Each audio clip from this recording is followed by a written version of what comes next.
Queridos, a paz do Senhor. Como é bom estarmos juntos, né? Na presença de Deus, na casa do Senhor. Para mim é uma honra muito grande. Pode se sentar, né? Uma honra muito grande estar aqui.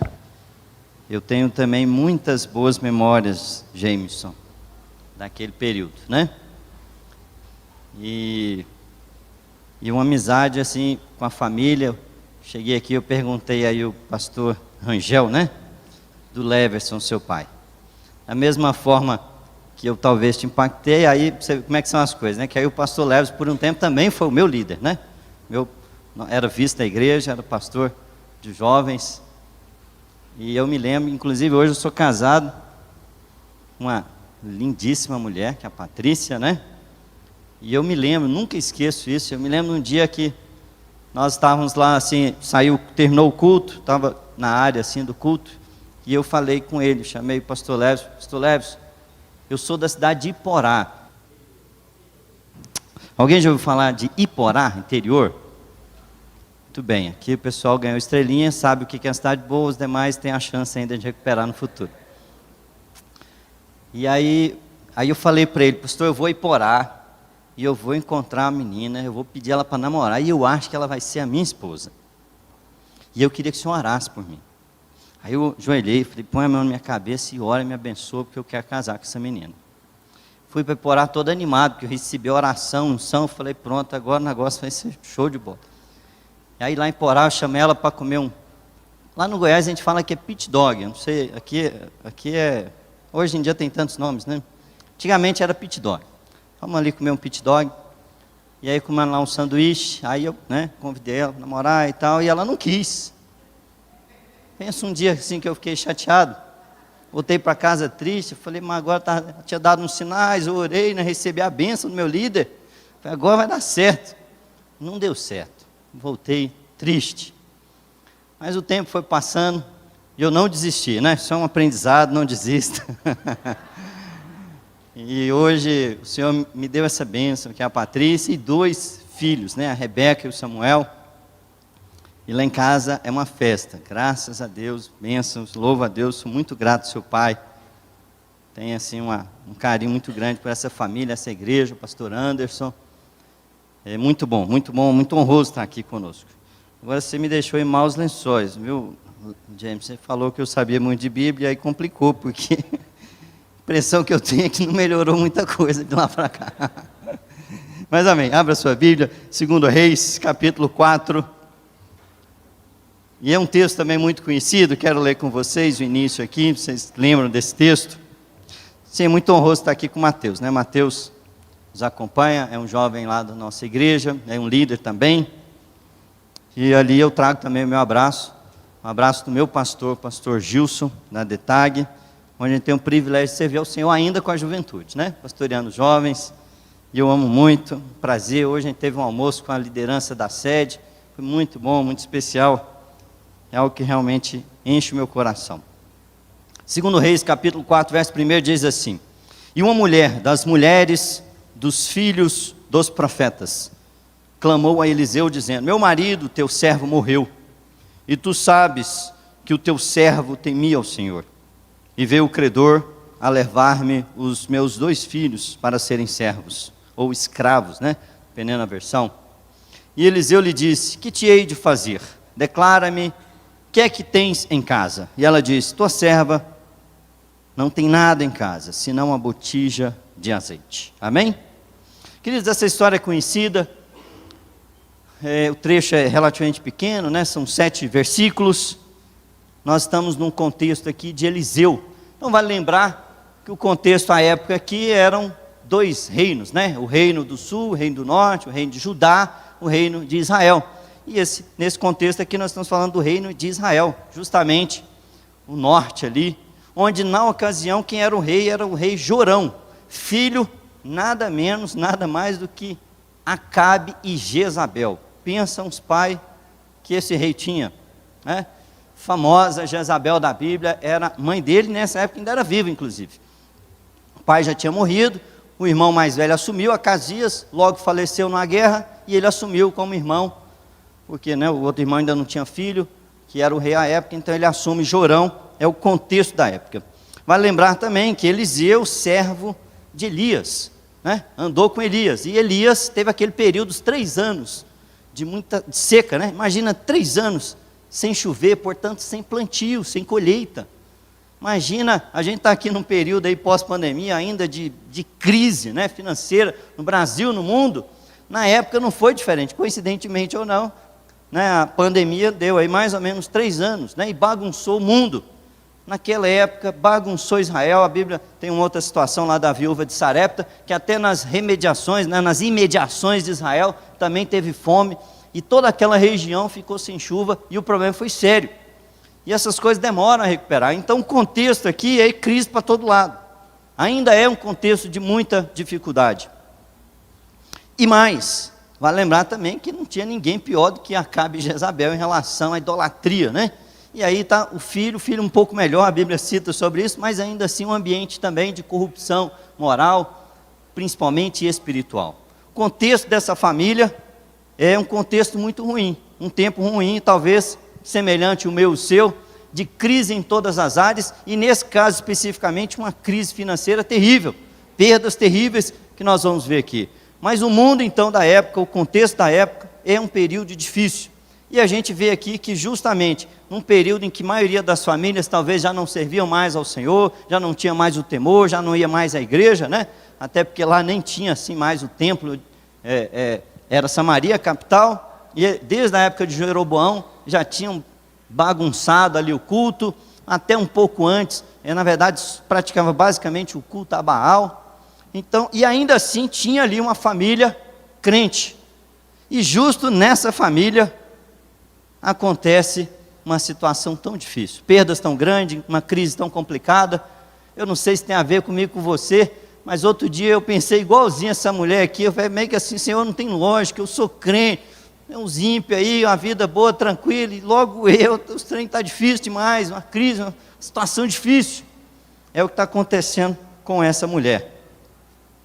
Muito bem, então a primeira coisa que a gente consegue ver aqui, queridos, é que assim, presença de Deus não significa ausência de problema, de dificuldade, né, de adversidade.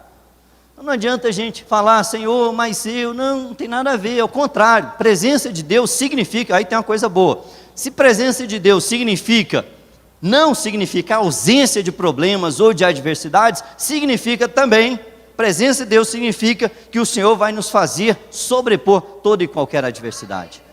Essa é a confiança que nós temos. É o Daniel, que a presença de Deus não livra ele da cova, mas livra ele na cova dos leões, né? É a presença que não livra da fornalha, mas livra na fornalha. Então não vamos perder tempo quando as dificuldades vierem, falando, Deus, mas por quê? Vamos olhar para frente e saber que logo vai sair, que o milagre vai vir, que algo vai acontecer, porque o Senhor vai nos livrar no meio das adversidades. E é o que acontece aqui com essa mulher. Uma situação muito difícil, ela tem pelo menos 3 problemas aqui, né? Veja que existe um problema sério, ela perdeu o marido, gente. Marido que é o cabeça, que é o provedor da família, que é o protetor da família, e ela tem 2 meninos, é uma mulher com 2 meninos, e perde aquele que protege, aquele que cuida, aquele que provê, é uma perda irreparável. Às vezes pode ter um prejuízo, uma situação, você perde um carro, perde um dinheiro, se a gente corre atrás, resolve, mas a perda de alguém, especialmente um pai de família, é uma perda irreparável. É uma dor, é uma dificuldade, é uma situação que mexe com a família e pode minar a fé da família.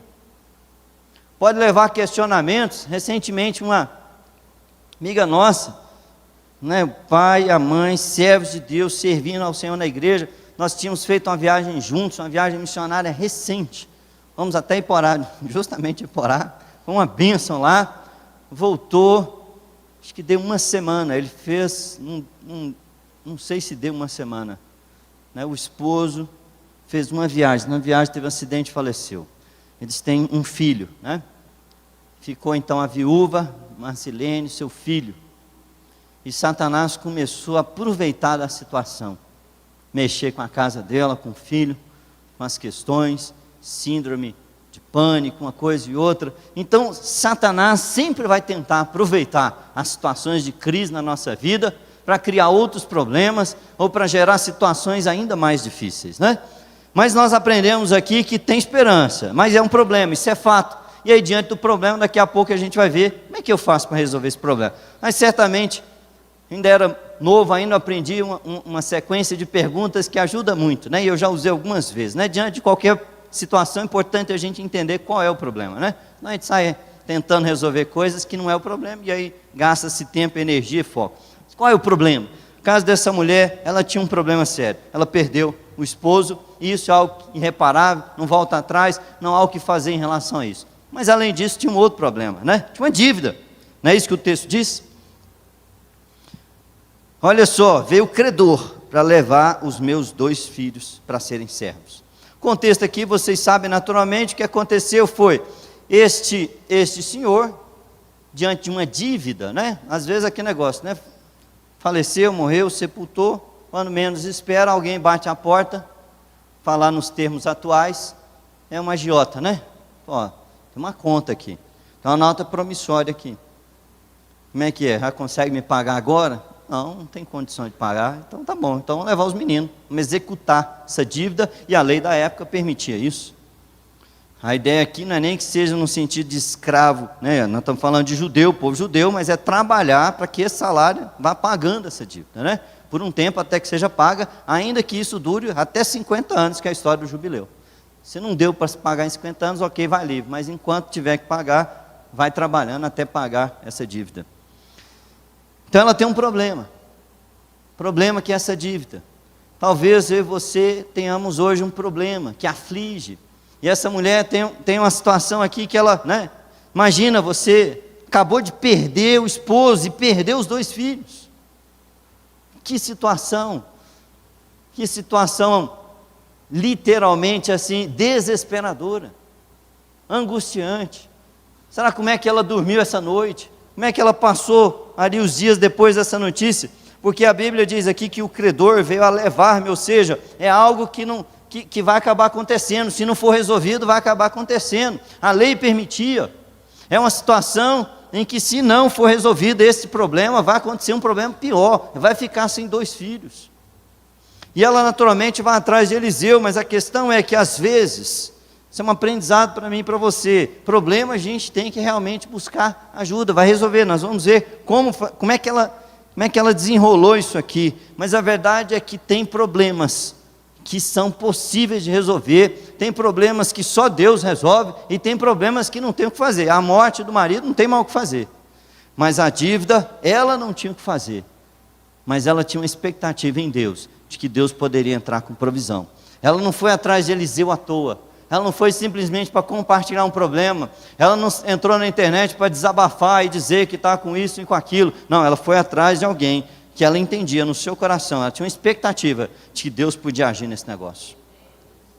Queridos, uma outra situação que vale a pena a gente lembrar disso aqui, é que no que tange a dívida, problemas financeiros, muitas vezes, nós mesmos somos os causadores disso, nós mesmos somos os responsáveis por isso. A Bíblia fala assim, de que se queixa o homem, senão dos seus próprios erros. É uma situação que envolve, talvez, né, claro, a pandemia talvez tenha intensificado isso, mas volta e meia eu vejo uma reportagem, outro falando disso, do índice de famílias brasileiras endividadas, etc. e tal. E tem a parte de empresa, tem a parte de pessoas físicas, as empresas nem se fala, a quantidade que se perdeu, que se fechou. Imagina uma Ford, né, se fechar no Brasil, empresas gigantescas que diminuíram, né, ou que diminuiu a proporção, ou que saiu do Brasil, ou que fechou, uma coisa assim impressionante. Além disso, familiarmente, nas famílias, tantas dificuldades, né? Terceiro problema, existe, portanto, uma ameaça real de perder os 2 filhos. Então, primeiro problema, perder o marido. Segundo problema, existe uma dívida. Terceiro, existe uma ameaça real de perder 2 filhos. Não é só uma possibilidade, talvez vai acontecer, 30% de chance, 50% de chance, não, a lei permitia. E se nada acontecesse, existe uma ameaça real dessa mulher perder o marido e 2 filhos. A Bíblia fala, de um homem que talvez a gente conheça, que foi algo meio parecido, Elimeleque, lembra? Morava na casa do pão, imagina, mas faltou pão, e ele esqueceu que essas coisas acontecem na vida, temporariamente, né? E ele sai, vai para o meio dos moabitas, que Deus tinha proibido de ir, não era para ter aliança, não era para estar lá, e ele vai para lá com 2 filhos, a Bíblia diz que ele morre, os 2 meninos morrem, sobra uma viúva, e 2 noras. Tem coisas que nós fazemos, né? A Bíblia não diz isso, não diz como é que gerou esse problema da dívida, naturalmente. A gente pode até conjecturar uma questão ou outra aqui, sem bagunçar o texto bíblico, naturalmente. Mas talvez, pensando hoje em muitas coisas, que inclusive eu mesmo já fiz, talvez tenha sido uma atitude mal pensada, impensado, não refletiu bem. Aparentemente vem assim uma oportunidade, né? Quem é que já passou por isso? Eu já passei. Alguém chega, uma proposta, uma oportunidade, não, é assim e tal, vai ganhar e tal, mas não tem onde ir. Pega emprestado, pega ali e usa aqui, que vai dar tudo certo, vai ser bênção. Quantas pirâmides por aí tem, né, levado tanto dinheiro nosso, digamos assim. Tantas coisas podem acontecer. Então Elimeleque, da mesma forma, por causa de uma situação, um erro dele, uma atitude mal pensada dele, ele não analisou e teve uma perda tão terrível. Se não é Deus na vida ali de Noemi, de Ruth, seria um desastre completo. Deus intervém, Deus muda aquela história pela fidelidade de Noemi e de Ruth, mas poderia ter sido ainda pior. E essa mulher, essa viúva, está seguindo um caminho parecido, perdeu o marido, tem o risco de perder os 2 filhos, porque talvez tenha sido uma atitude impensada no que tange a gestão financeira. Então serve de um alerta para mim e para você no que tange as nossas finanças. Só tem uma frase que o pessoal fala aí que é verdade, né? A gente não pode esquecer disso. Não existe almoço grátis, né? A verdade é essa, não tem dinheiro fácil, a gente não pode cair mais nesses trem, né? Chega. Tanta aparente oportunidade, aparente ganho fácil, isso não existe, nunca existiu. Tem que aprender, não pode errar tanto. Às vezes decisões por impulso, emocionais, o pessoal hoje em dia sabe que a compra é emocional. Talvez, se eu perguntasse aqui, muitos iam levantar a mão, não vou nem perguntar, assim, para levantar a mão, mas quantos aqui já não comprou alguma coisa, que depois você pensando bem, você falou, rapaz, que vontade de ir lá devolver esse negócio, né? Que vontade de ir lá devolver. Então você mesmo se pergunta, mas que besteira que eu fiz de comprar esse negócio? Para que eu fui comprar? Como é que eu caio num trem desse? Como é que eu compro um negócio desse? E às vezes fica lá do lado, você nem usa. Por quê? Porque dinheiro, compra esse negócio, mexe com as emoções da gente, toma decisões que não são racionais. E aí, é claro, a gente não pode também, né, a fé, ela não é o oposto de racionalidade. Pelo contrário, a Bíblia chega a dizer que nós devemos oferecer um culto racional ao Senhor.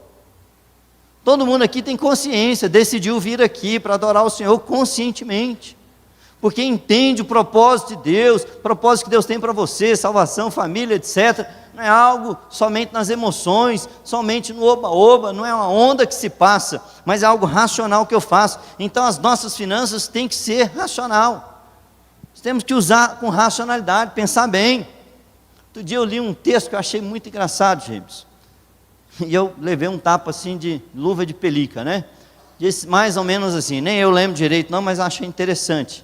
Diz mais ou menos assim, ó, o pobre em relação às finanças, ele nem faz muito planejamento, nem faz muito controle. Isso que é pobre. Ele não tem assim aquele controle, orçamento, de ganho, de despesa, ele não tem muito controle não, vai indo e os trem vai complicando com a vida. Classe média é alguém que já consegue ter um planejamento.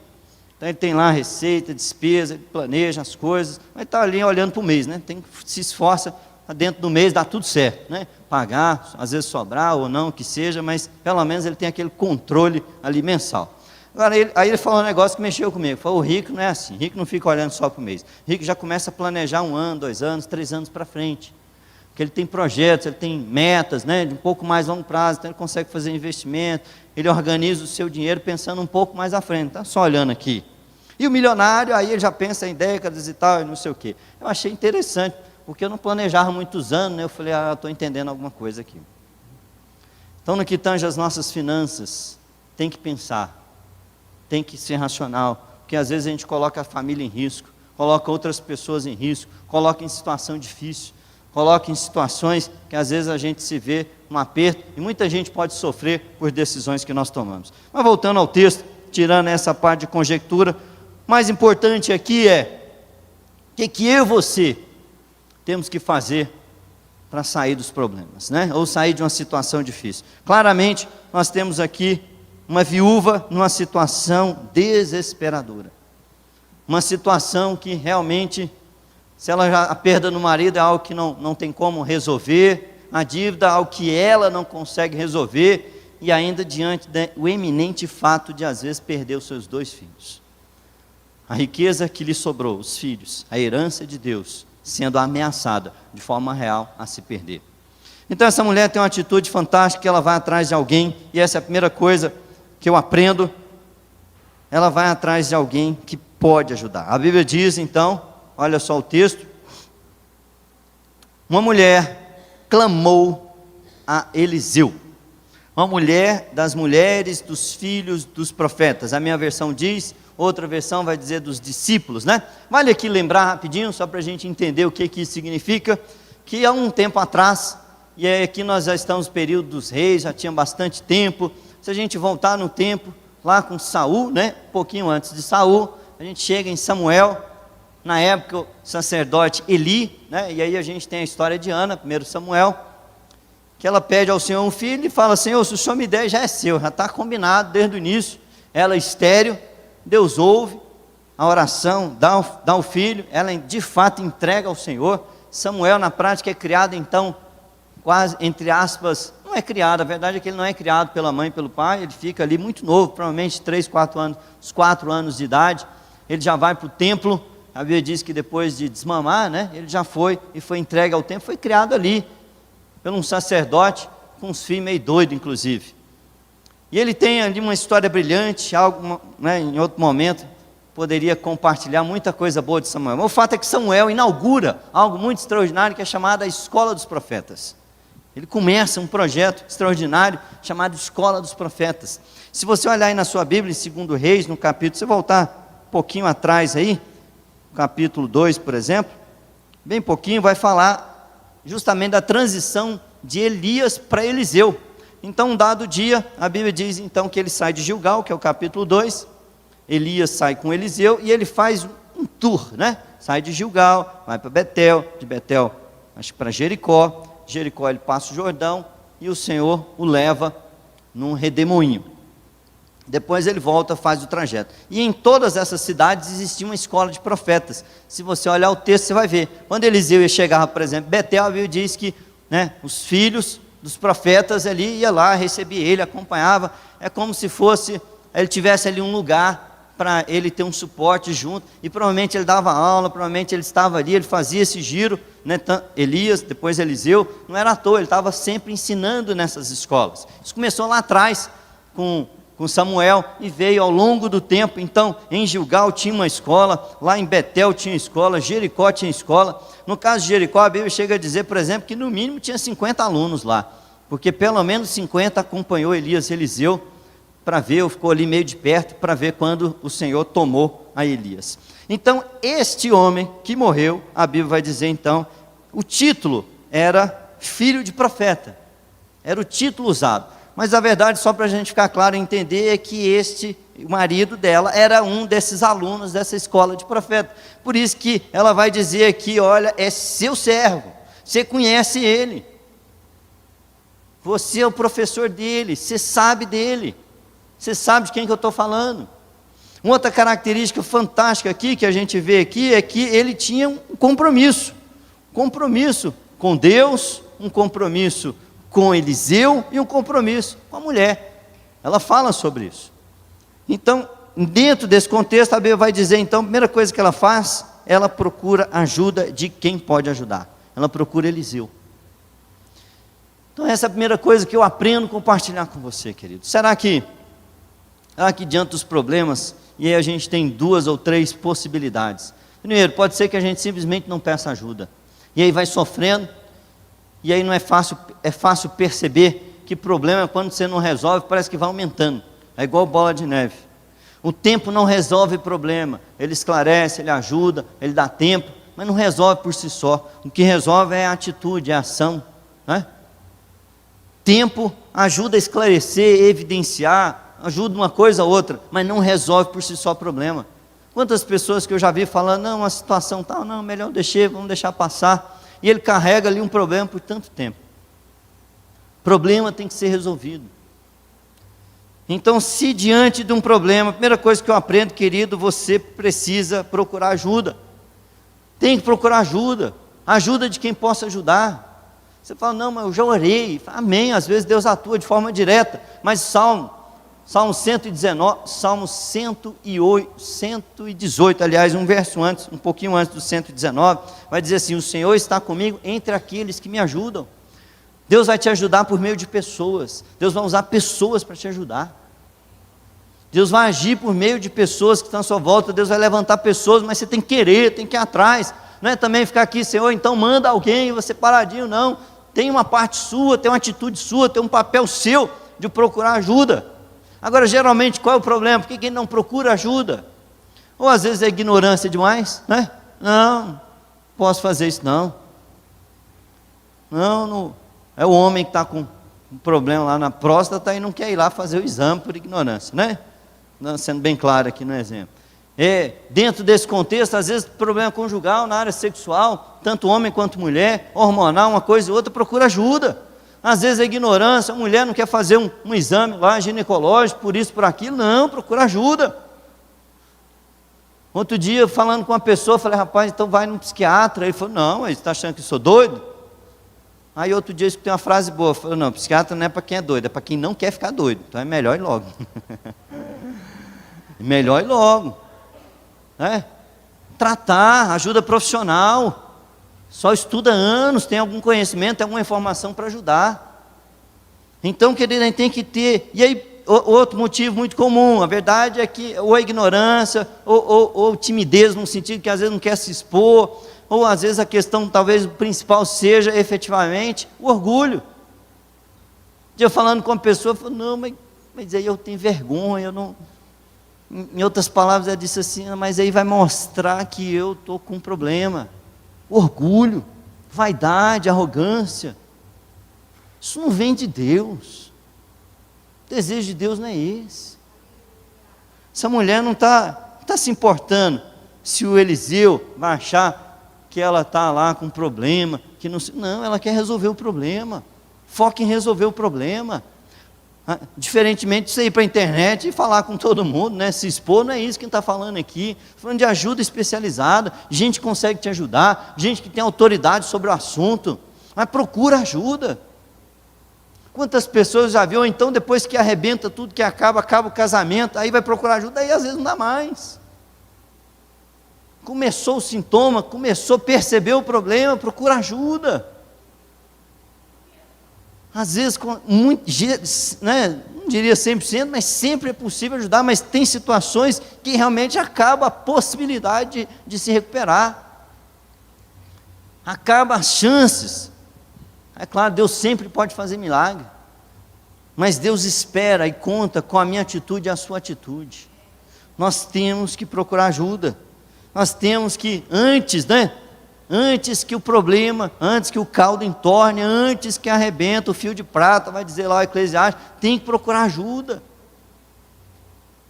Né? Sentar, seja com a pessoa, a Bíblia vai dizer, né? Na multidão dos conselhos há sabedoria, escuta, observa, fala com um. É lógico que o contexto da sabedoria aqui é para a tomada de decisão, mas serve também para a resolução de problema.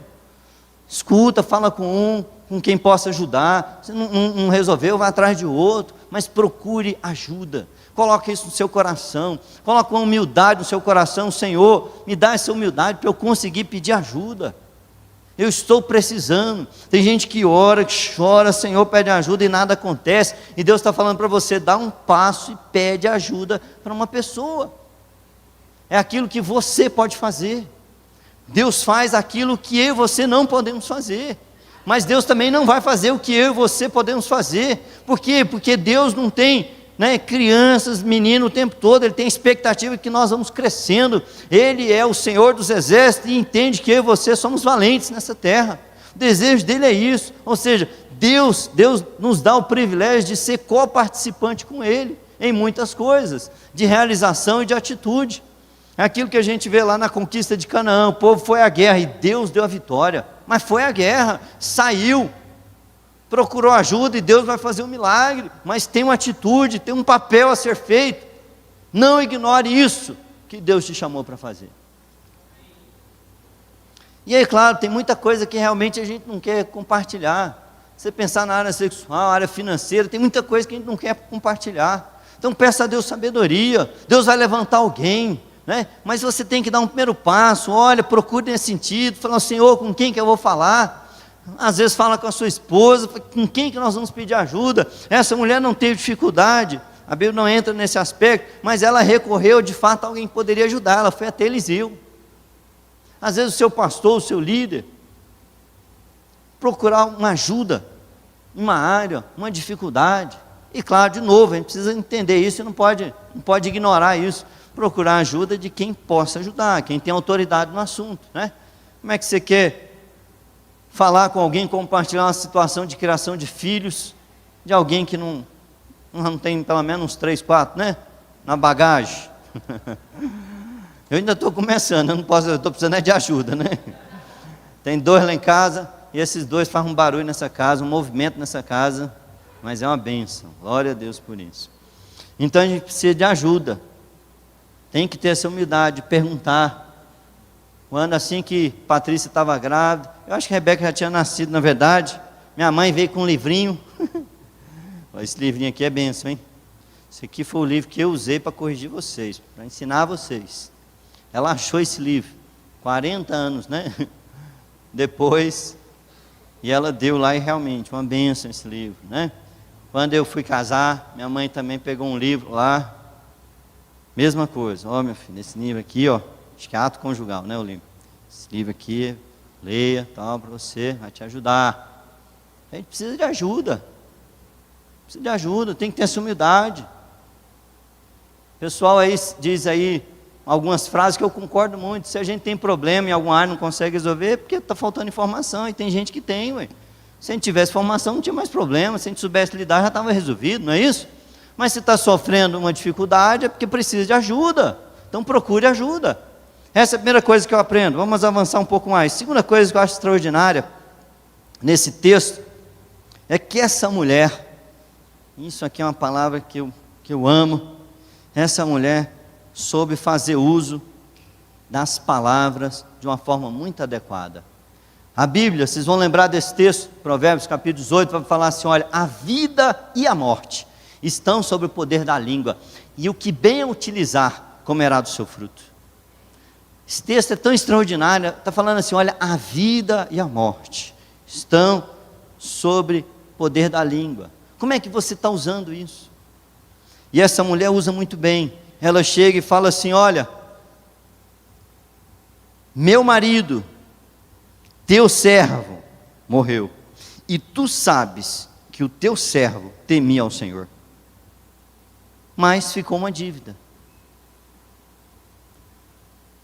É comum que às vezes, no trabalho da juventude, um evento, alguma coisa que a gente faz, às vezes eu sempre gosto de pedir um feedback para a gente melhorar. Queridos, como é interessante isso, não tem uma vez que acontece diferente, toda vez eu pergunto assim, ó, me diz aí, o que foi bom, para a gente repetir, não deixar de fazer, me diz o que a gente pode melhorar, para a gente, né, corrigir e ir melhorando ao longo do tempo. Quase 9 em cada 10 ele já começa a falar dos problemas, não, porque tal coisa ficou ruim, outro negócio ficou ruim e tal, que lá tem que corrigir, aquilo outro tem que arrumar, amém, bênção. Às vezes ao final pergunta, tem alguma coisa boa assim, só para saber, né? Alguma coisa que você foi abençoado em alguma área, tem lógica, né? Ter tanto problema assim. Aí, não, tal coisa foi bom.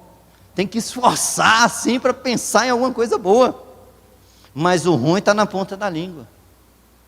O que é de ruim, que é para falar mal, a morte está na ponta da língua. E essa mulher teve muito cuidado. Ela chega para Eliseu e fala, ó, meu marido tinha compromisso com você, tinha compromisso comigo, tinha compromisso com Deus. É um homem abençoado, é meu marido, é seu servo, temente ao Senhor. Agora ele deixou um problema, ele deixou uma dívida. Eu preciso de ajuda. Então a pergunta é: o que está saindo da sua boca nesse momento de crise, de dificuldade?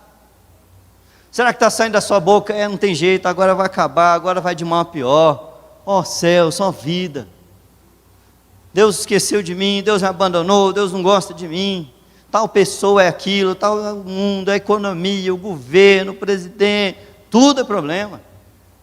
Tem gente que só de você ficar perto um pouquinho dele, você já sai triste, já viu?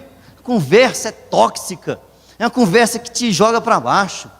Você tem que sair dali, quase que ir para a sessão do descarrego, lá numa outra igreja que tem por aí, para ver se dá uma melhorada, né? Tem gente que você conversa, você sai, meu Deus do céu. Uma ocasião eu encontrei um amigo de trabalho, já tinha um tempo que a gente não se encontrava, e teve uma época que a gente almoçava muito, todo dia junto. Eu encontrei ele, como é que tá e tal, e aí eu perguntei, e os outros meninos lá e tal, né? Que a gente andava muito junto.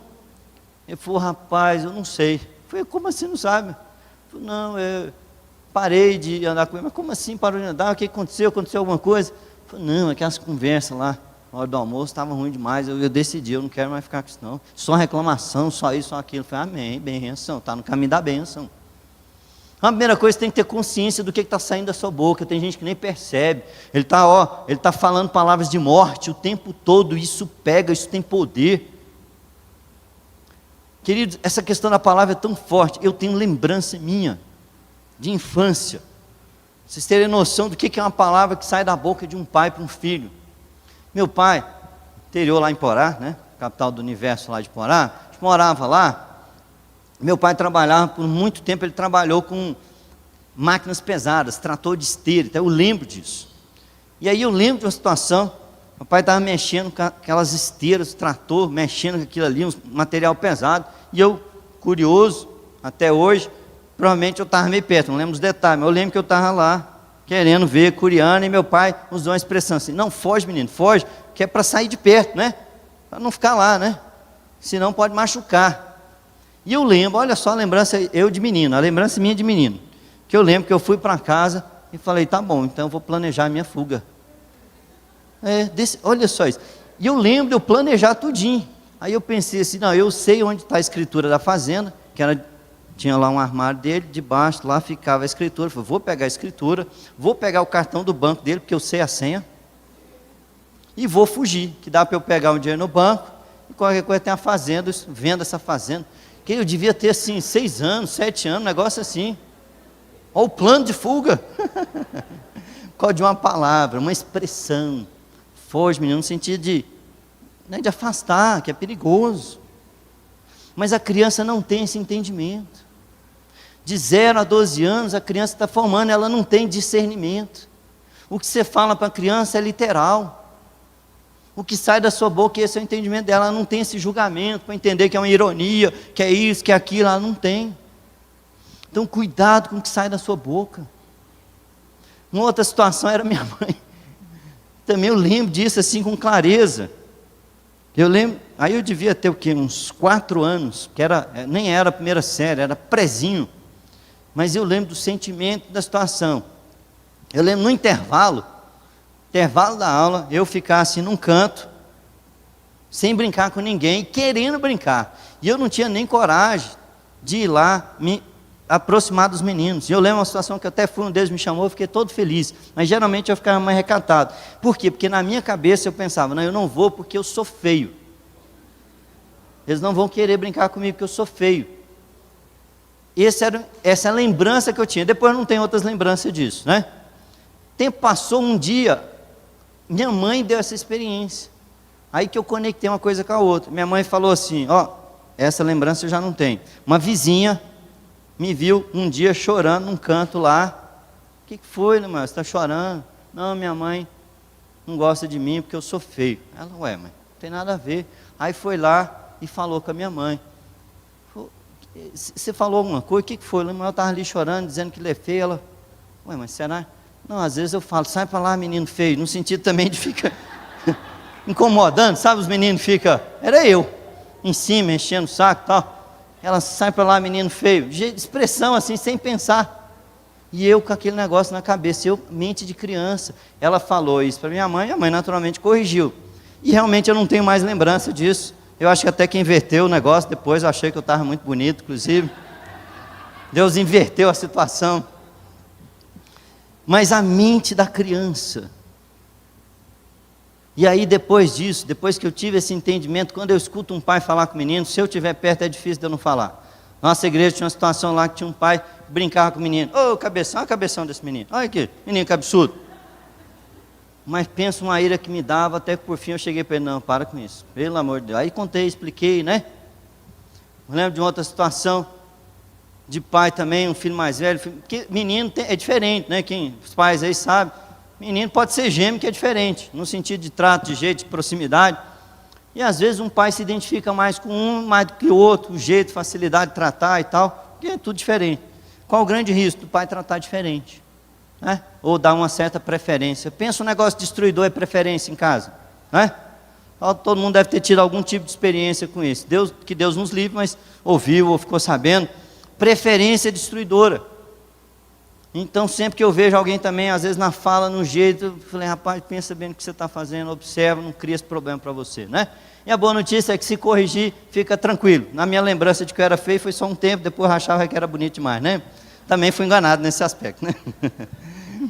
Mas queridos, a palavra, o que sai da sua boca? O que sai da sua boca? Né? A Bíblia fala assim, Jó fala assim, eu fiz um concerto com os meus olhos, mas o salmista Davi fala assim, eu pedi ao Senhor colocar guarda na minha boca. Novo Testamento vai dizer lá depois, olha, o que sair da sua boca, que seja temperado com sal, que seja para abençoar aquele que está te ouvindo. A sua palavra tem que ser uma palavra de bênção. Sua palavra tem que ser uma palavra para abençoar. Pensa bem no que você vai falar. Se for para falar besteira, guarda para você. E nem fica pensando nisso. Joga isso fora, isso não é bom para você e nem para ninguém. Não deixa descer esse trem para o coração, não. Arranca do coração, porque a Bíblia também diz que a boca fala que o coração está cheio. Então não tem jeito de você, né, falar, mudar a sua vida, achar que está tudo bem, se no seu coração não está bem. Você tem que se encher de Deus, encher daquilo que é bom. A Bíblia chega a falar assim, olha, tudo que é bom, tudo que é perfeito, tudo que é agradável, tudo que é boa fama e tal, e continua, isto ocupai o vosso pensamento, porque o que está aqui no coração, o que está na mente desce para o coração e sai pela boca. Você tem que vigiar as suas fontes, né? A Bíblia fala para vigiar, a Bíblia fala, olha, os olhos são candeias do corpo, se os seus olhos forem bons, como será bom o seu corpo, mas se os seus olhos forem maus, quão grande trevas haverá em ti. Sabe, nós precisamos vigiar o que a gente olha, o que a gente ouve, o que a gente sente. Você tem que fazer essas escolhas, você tem que cercar. Eu lembro que eu era menino, uma vez li uma reportagem, eu devia ter uns 16, 17 anos, que eu achei fantástica. Na época, né, hoje a gente tem o streaming, tem tanta coisa. Na época, basicamente, né, TV aberta, né, a Globo da vida aí e tudo mais. E aí a reportagem dizia assim, olha, a televisão na minha casa tem sido um grande instrumento de crescimento intelectual, porque toda vez que alguém liga a TV na sala, eu vou para o quarto estudar, porque só tem lixo na TV. Isso tem, anos. Mesmo hoje, com o streaming, com isso, com aquilo, é difícil você selecionar alguma coisa boa, alguma coisa que é útil, alguma coisa que vai te fazer crescer. Eu sempre falo para os jovens, vai assistir filme, eu também gosto de filme, mas escolha pelo menos um filme que cresça, que você aprenda, e tem filme sim, é pouco, mas tem. Então faça escolhas com aquilo que você ouve. Tem gente que perde um dia inteiro escutando uma rádio, que não é você que escolheu o conteúdo, é o que alguém, um editor, escolheu o conteúdo. Por que você não escolhe o seu conteúdo? Hoje a gente tem ferramenta para isso. Você faz sua playlist, eu tenho playlist para tudo. Na hora de fazer exercício, eu tenho uma playlist para exercício. Na hora de estudar, eu tenho playlist para estudar. Na hora de trabalhar, eu tenho playlist para estudar. Na hora de orar e ler a Bíblia, eu tenho uma playlist específica. Porque a música mexe com a gente. A música ajuda, a música atrapalha. O pessoal brinca aí que as músicas... Bom, não vou falar da minha terra, hein? As músicas sertanejas, o resultado não é muito bom, né? Nas emoções. Mas, então a música mexe com você. Você tem que fazer essas escolhas. Porque, de novo, você tem que controlar o que entra, porque o que vai sair tem poder. A Bíblia diz que a língua, a vida e a morte estão sob o poder da língua. Cuidado com o que você fala. Tem outro estudo científico, um camarada chama Marçal Losada. E ele fez um estudo muito interessante. Olha só que conclusão que ele chegou. Ele percebeu o seguinte, que é científico, dá para calcular, e assim é quase que prever o futuro, de tão determinístico que é. Ele já fez muitos estudos, e ele consegue provar por A mais B, se uma relação qualquer, ou amizade, ou casamento, se vai terminar ou se não vai terminar. Baseado, sabe em quê? Sai da boca. Elogio e palavras positivas, palavras negativas. Vamos usar dessa forma, né? Foi claro. E a conta é muito simples. Para que você tenha relacionamento, segundo Losada, segundo esse estudo científico, tem que ter uma razão de 3-1. Porque é lógico, na vida não é mais de flores o tempo todo. De vez em quando você tem que falar para a esposa, querida, isso aqui, tem que dar uma corrigida nisso aqui, né? Com muito jeito. Às vezes tem que falar para o filho, meu filho, isso aqui não é assim, não faça isso, não, né? Tem que corrigir, a vida é assim, a gente também, as pessoas com a gente. Você errou nisso, você errou naquilo, normal. A vida é assim. Mas aí o estudo vai dizer o seguinte, para cada uma coisa, uma correção que você faça, uma palavra negativa que você faça, para que você mantenha um relacionamento bom, você tem que ter outras 3 positivas. A cada 3, anula ou iguala com uma negativa. Esse número pode crescer, pode chegar até 10-1, que é bênção, vai aumentando a performance.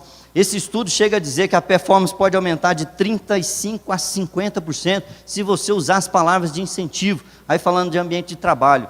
Ambiente de trabalho, às vezes você reforça pessoas, está indo bem nisso, parabéns, isso e aquilo, corrigiu alguma coisa, aqui você tem que arrumar, não é horário, não sei o que, arruma isso, arruma aquilo, mas parabéns, show, valeu, um tapa nas costas, só um joia, são validações, são palavras positivas na razão de pelo menos 3-1, pode chegar até 10, passar de 10 e começa a piorar, a performance cai de novo, depois você pode estudar isso na internet aí, dar uma pesquisada. O que eu quero dizer com isso? Coincidência ou não, essa mulher fala 3 elogios para um problema.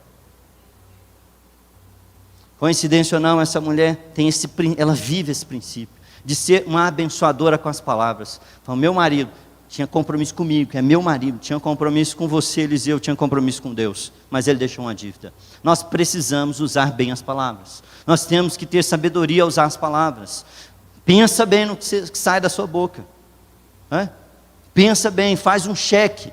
Como é que você está usando a sua boca? Para abençoar ou para amaldiçoar? O que é que você fala para os seus filhos? O que você fala para a sua esposa? O que sai da sua boca? Em relação à igreja, em relação ao futuro, em relação às coisas. O que sai da sua boca? Cuidado, porque pode ser que seja exatamente isso que vai acontecer. Muito cuidado, porque provavelmente o que sai dessa boca é o que vai acontecer. Seja de bênção, seja de maldição, porque a vida e a morte estão sob o poder da língua. Terceira coisa que eu aprendo. Eliseu perguntou assim, me diz aí, o que você tem em casa? Verso 2, ela disse, tua serva não tem nada em casa, senão uma botija de azeite. De novo a nossa tendência, não tem nada. Não, mas pensando bem aqui, eu tenho uma botija de azeite. Nós temos que valorizar aquilo que nós temos, aquilo que Deus nos deu. A tendência de novo é ser ruim, parece que a grama do vizinho é sempre mais verde, parece que os outros não têm problemas, né? Parece que a vida de todo mundo que está em volta é mar de rosas e a nossa é difícil. Querido, para com isso em nome de Jesus, valorize o que você tem. Olha só, nós estamos aqui num domingo, à noite, na presença de Deus, um banquete, Deus está te abençoando, você tem saúde, você tem paz, você tem vida, você tem sobretudo a presença do Espírito Santo de Deus. Na verdade, essa é uma das coisas, além de aprender de que nós temos que valorizar o que temos, vale lembrar que azeite sempre foi símbolo do Espírito Santo, né? A unção, o óleo, o azeite é símbolo do Espírito Santo. Lembre-se de Davi, quando disse, lá no Salmo 51, verso 10, Senhor, restaura em mim um espírito reto, e cria em mim um coração, um coração reto, um espírito inabalável. Verso 11, Senhor, não retira de mim o teu Santo Espírito.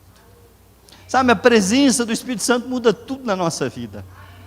A presença do Espírito Santo é o que realmente é o mais importante. E essa mulher está dizendo que na casa dela a presença do Espírito Santo ainda está lá. Ainda tem azeite na botija. Não faltou azeite na botija. Não pode faltar azeite na sua botija. Não pode faltar a presença do Espírito Santo na sua botija, querido.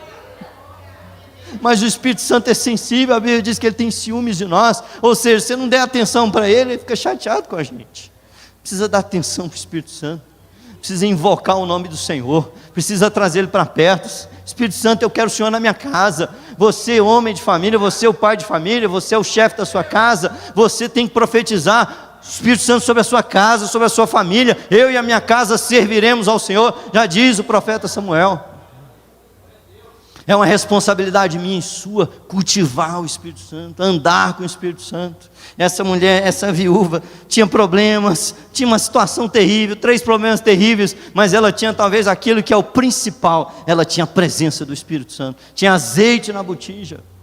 Se tem algo que não pode faltar na minha e na sua vida, é a presença do Espírito Santo. Então vamos valorizar o que nós temos a presença do Espírito Santo, e mais do que isso, observa, quando você achar que tudo acabou, observa que ainda tem coisa. Quando você achar assim, não, esses problemas vão consumir tudo, o casamento vai acabar, ou isso, aquilo, as finanças vão virar pó, vou perder tudo, calma, você tem alguma coisa, pode observar, procura, tem uma coisa nas mãos, além da presença do Espírito Santo, tem alguma coisa nas suas mãos, e o Senhor vai fazer milagre a partir disso aí, que você tem nas suas mãos. Queridos, o que você tem, pode parecer muito pouco, pode ser que diante do problema você fala, isso aqui não dá nada, pode ser que diante das dívidas ou da situação, falar, o que eu tenho, não resolve nada, não é fagulha para resolver, eu tenho uma palavra de Deus para você, em nome de Jesus. Deus vai usar esse pouco para fazer muito, em nome de Jesus. Deus vai usar esse pouco para multiplicar e resolver esse problema. Deus vai usar esse pouco em nome de Jesus para resolver essa situação na sua vida, em nome de Jesus. Tem uma unção de Deus aqui. A Bíblia diz que a unção quebra o jugo. O jugo que você está hoje debaixo do jugo, qualquer que seja a situação, que é um jugo, que é um peso, que está te aprisionando, seja finanças, seja o casamento, seja emoções, seja sentimentos, seja o que for, em nome de Jesus, a unção de Deus para quebrar esse jugo aqui, em nome de Jesus. Essa mulher entendeu que ainda tinha alguma coisa. Valorize o que você tem. Você tem uma esposa, você tem filhos, isso é a maior alegria da vida. Filhos é algo extraordinário, né? Os pais aí sabem, eu não tinha ideia. Isso tem uma frase fantástica, né? O melhor da vida, o melhor da juventude aí é o casamento, né? Ele vai dizendo, depois, o melhor do casamento é os filhos, o melhor dos filhos é os netos. Ainda não cheguei nessa fase, porque os netos é a sobremesa da vida. Achei interessante, no sentido de Deus sempre tem coisas novas para nós, Deus sempre tem algo de valor para nós, aquilo que realmente faz a diferença na nossa vida, aquilo que realmente é fonte de alegria, aquilo que realmente é atemporal, aquilo que permanece, não aquilo que é passageiro, aquilo que se ofusca, que o tempo ofusca, aquilo que não tem valor na verdade com o passar do tempo. Terceira coisa, aprenda a valorizar o que você tem. Quarta coisa, nós vamos encerrar. Coloque em prática, né? A instrução que você recebeu. Diz o texto, o que é que você tem? Sua serva não tem nada em casa, senão uma botija de azeite. Versículo 3, o profeta diz, então vai, pede para ti vasos emprestados a todos os seus vizinhos, vasos vazios, não poucos. Entra, fecha a porta sobre ti e sobre os teus filhos, e deita o azeite em todos aqueles vasos, e põe à parte o que estiver cheio. Partiu, pois, dele e fechou a porta sobre ti e sobre os seus filhos. E lhes traziam os vasos, e ela os enchia. E sucedeu que, cheios que foram os vasos, disse ao seu filho, traz-me ainda um vaso. Porém ele disse, não há mais vaso nenhum. Então o azeite parou. Então veio ela e o fez saber ao homem de Deus, e disse ele, vai, vende o azeite agora, paga a tua dívida, e tu e teus filhos vivei do resto. Aleluia! Querido, coloque em prática. Vocês vão lembrar lá de Mateus capítulo 7, a partir do 24, vai falar sobre a diferença entre aquele que tem uma vida abençoada, uma vida próspera, aquele que resiste às dificuldades da vida, porque a vida tem mesmo as intempéries, tem as tempestades, tem as ventanias, a vida é isso mesmo. E a Bíblia diz então que um certo homem construiu uma casa alicerçada na rocha, vieram então a tempestade, o vento, né? E bateu contra ela e ela permaneceu. O outro foi fundado sobre a areia, bateu e ela caiu, foi grande a sua ruína. Qual a diferença entre um e outro? O que pratica e o que não pratica. Os dois ouviram a palavra, um praticou, colocou em prática. Vocês estão aqui no seminário da família, tiveram já várias ministrações, a pergunta é o que você já colocou em prática? E mais importante que isso, o que você vai colocar em prática assim que acabar esse culto? Essa palavra falou comigo. Enquanto eu preparava ela, Deus falou comigo. Eu sentei com a minha esposa, falei: querida, nós já vamos ter que fazer uns negócios em prática aqui. Vamos fazer uns combinados. Tem coisas para nós fazermos.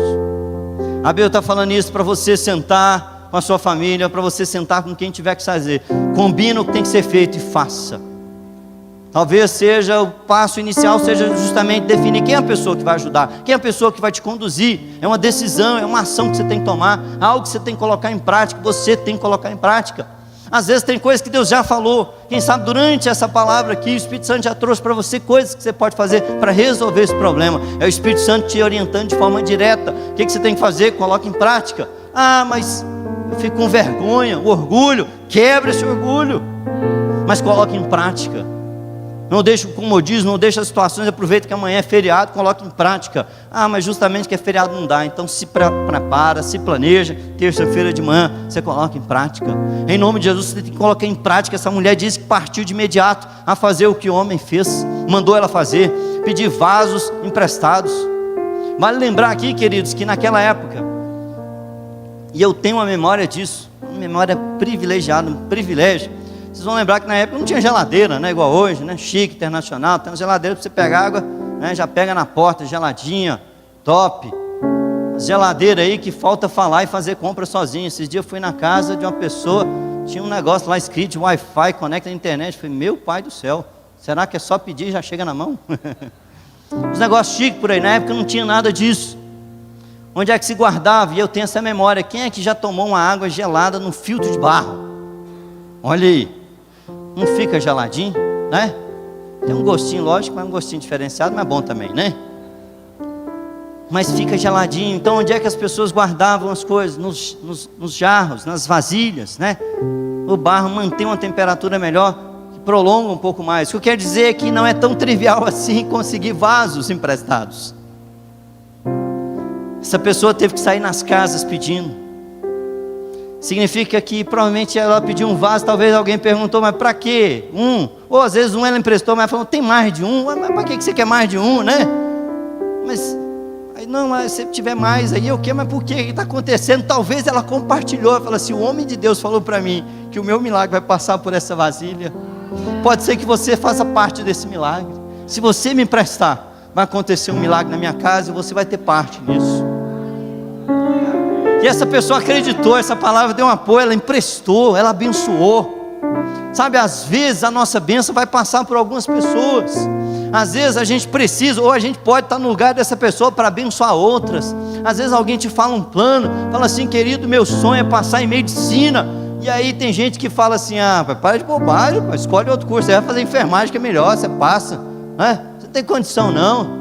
Tem gente que fala assim: meu sonho é ser juiz. Fala: rapaz, escolhe outro concurso mais fácil. Eu conheço, tem um camarada aí que tem 10 anos que estuda, ó, passou longe, até hoje, perdendo tempo. Que eu e você sejamos uma voz que vai concordar e que vai abençoar as pessoas. Que a minha voz e a sua voz seja uma voz de bênção, seja canal de bênção. E assim os outros também vão ser conosco, porque tudo que a gente planta, a gente colhe nessa vida. Então pode ser que esse milagre passa, toque, pessoas às vezes vão te ajudar, Deus vai levantar pessoas. E eu entendo que a bênção de Deus, a graça de Deus passou por aquela vizinhança toda, e eles voluntariamente emprestaram o máximo que puderam, e naturalmente um milagre aconteceu. Deus fez um milagre naquele dia, naquela hora, e Deus vai fazer. Eu libero uma palavra aqui em nome de Jesus. Deus vai fazer milagre na sua vida, em nome de Jesus.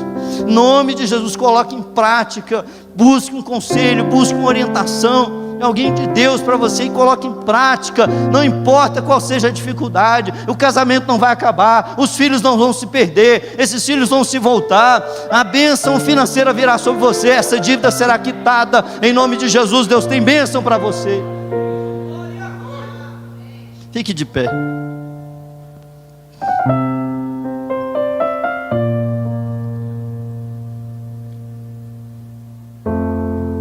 Aleluia. Coloca diante de Deus: Senhor, qual é a sua petição hoje?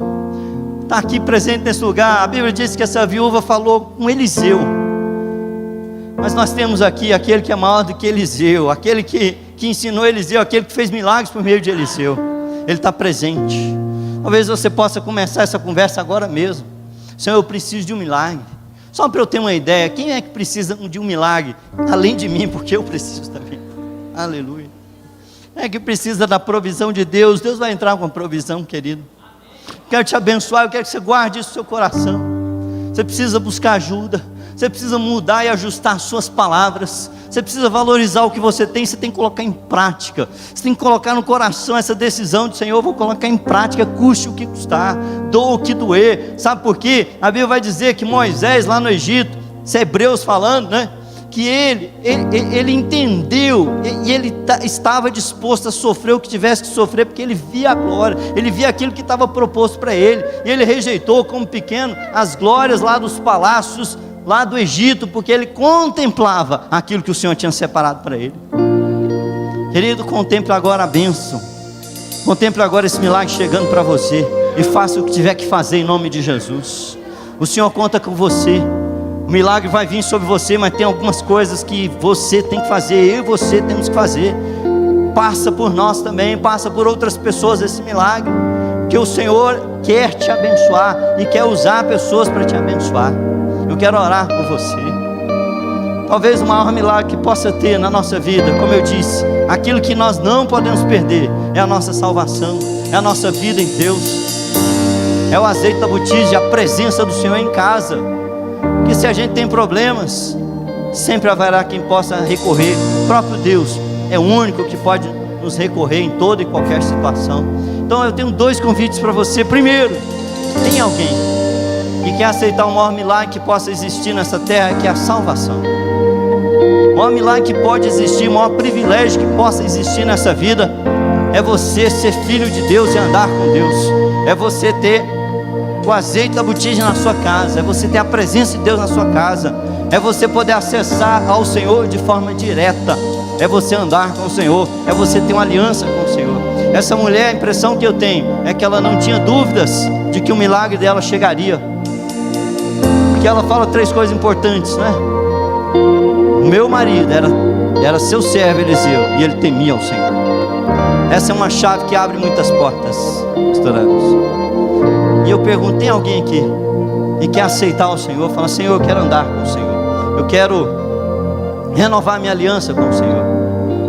Eu entendo que o meu milagre passa pelo um conserto, por uma renovação de aliança. Eu preciso do Senhor, eu preciso do Senhor nesse barco da minha vida, preciso do Senhor no barco da minha casa. Eu preciso do Senhor. Tem alguém? Dê um sinal onde você estiver, eu quero orar por você. Tem alguém?